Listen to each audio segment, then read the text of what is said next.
Please take a moment and hit those like and subscribe buttons. While a small gesture, it really means a lot to Wild 7 Studios and allows us to continue creating meaningful and fun content for your viewing pleasure.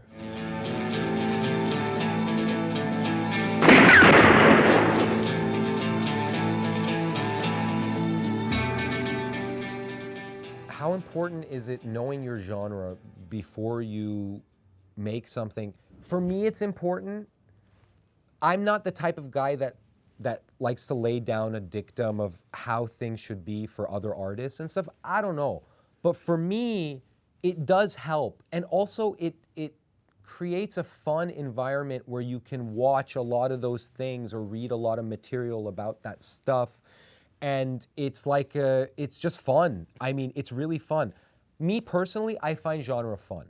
Some people are against that. They just want to tell a purely human story of how humans are, and more power to you, whatever. If you can do that, that's cool. And I'm with it. But I enjoy genre.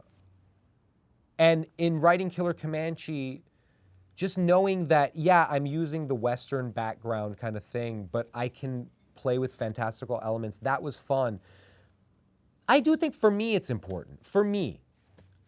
I don't know about you, because some people think genre is dumb. They just want to see humans.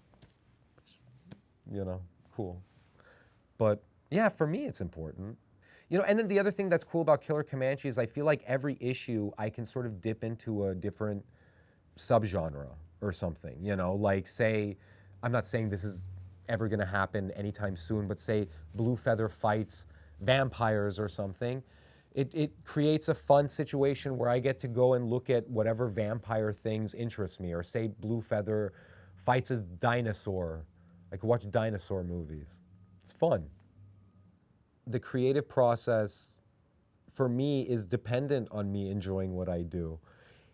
Even if I'm miserable, I'm not really miserable. I'm enjoying what I do. Like making the film, yeah, there were moments of stress, but I was enjoying it. With Killer Comanche, I loved every minute. And I remember after we did the first issue, my partner April told me, you know, let's take a second to let this do its thing before we jump into the next one and stuff. And I was really appreciative for that because it gave me a second to just, you know, breathe and stuff. And at that time we were finishing Debbie, or we finished Debbie, and we had to concentrate on that and all that stuff. But this past weekend, when I kind of got the go ahead to be like, you know, let's make more issues. Let's begin again. It was the greatest weekend of my life so far because I'm sitting and I'm writing and I'm enjoying it and I'm loving it. I cannot imagine doing any of the things that I do if I didn't love it. You have to love it because it's insane not to. It's the greatest thing. Filmmaking, writing, coming up with stories. I think we're the only animals, other than I think dolphins, that tell stories.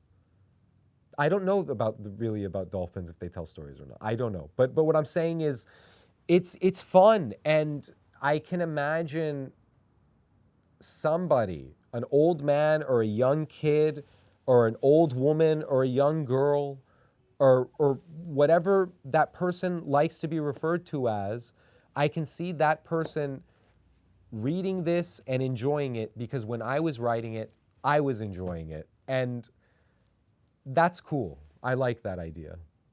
Yeah. I would say the most difficult aspect of producing the comic, aside from the feeling of just wanting the process to be done so you have it and you're less anxious about it, like you're a parent that's the child is being birthed and you're nervous and stuff.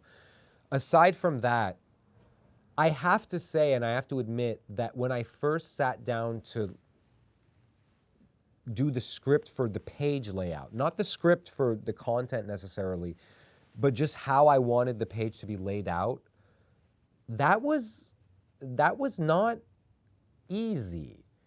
I've written my entire life, and I write screenplays, and I write prose, and I write comic books. And I have to say, of the three, for me, the one that requires the most brain power is comic books. Because I feel like maybe it's because I've been writing screenplays since I was a kid, so that's just natural to me. And I've been writing prose pretty much same, though less than screenplays. Doing a page layout, for some reason, I mean, now that I'm saying it out loud, I think maybe it has to do with the fact that there's the artsy part of it, sure, of creation. I'm creating. But you have to logically think, what images can I put where, and how can they best tell this story? And that does require you to sit down and just kind of go, Because, I mean, when something is easy for me, or like anybody, it's fun to do, and it's like, it's easy, blah, blah, blah. Like, for me, writing scripts, it's not that difficult. There are parts where you come up with, you're like, okay, I'm in a situation here, I need to think, I have that. But with a comic book, doing the page layout, I would have to say that was the most difficult thing. I know it now, and it's in one of the disciplines that I can do. But just the other day, I was doing the layout for issue 2, and it doesn't take. I'm not as quick as I am with prose or with screenplays. You really have to just sit down, look at that page, and think, how can I tell this story? And that's not the easiest thing in the world. My advice to anybody who wants to make their own comic book is my same advice to anybody that wants to make their own movie. Make your comic book or make your movie. Just start. Just start. I think the best advice I can give you is start. Begin. If you can't draw, hook up with an artist. Go to Reddit or go on the intranet and find somebody. If you can't write, draw. If you can't do neither, I don't know what to tell you. I mean, try to hook up with a writer and an artist and try to produce a comic book. Never say never. What I would say is just begin, just start. Don't wait for all of your circumstances to be perfect. That's like the worst thing that anybody in a creative endeavor could do. Don't do that. To make the film, which was, I'm so proud of it, I just began. To make Killer Comanche, I just started. It's not like you get a guarantee with these artistic endeavors. You don't. You don't know if you're even gonna make it through. When I was making Killer Comanche and you're like in the middle of it and you have all this great art from Rick and stuff, but you're in the middle of it, you're not done, you can't see the forest for the trees or whatever the hell that saying is. You can feel kind of lost and stuff, but by the end of it, it's like the most rewarding thing in the world to have a full-length story that you've created or a full-length comic book or anything. So I would suggest just start. And then the other thing is, in terms of like the marketplace, I happen to know that there are a lot of comic book stores that will accept your chintzy little comic book. Opposite of this is beautiful. But what I'm saying is, I mean, I've been to comic book stores and they have like zines and stuff like that. They want to carry original stuff. I don't think you should get down about the current state of whatever industry you're trying to break into, because who cares? Make your own industry. Recreate movies. Don't pay attention to industry. Do your own thing. Who cares about what other people are thinking and what other industries or what people in the industry? Do your thing. Just do your thing. There's a lot of comic book stores that will carry your thing. Also, on top of that, you make your comic book, you can put it on Comixology, on Amazon, and this and that, and people can just download your stuff. It's the greatest, most rewarding thing. Prioritize. If it's gonna cost you, say, $100 for each page of art, prioritize.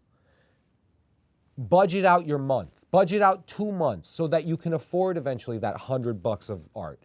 If you got that one page of art, you're leagues and miles ahead of where you were the day before you had that page of art.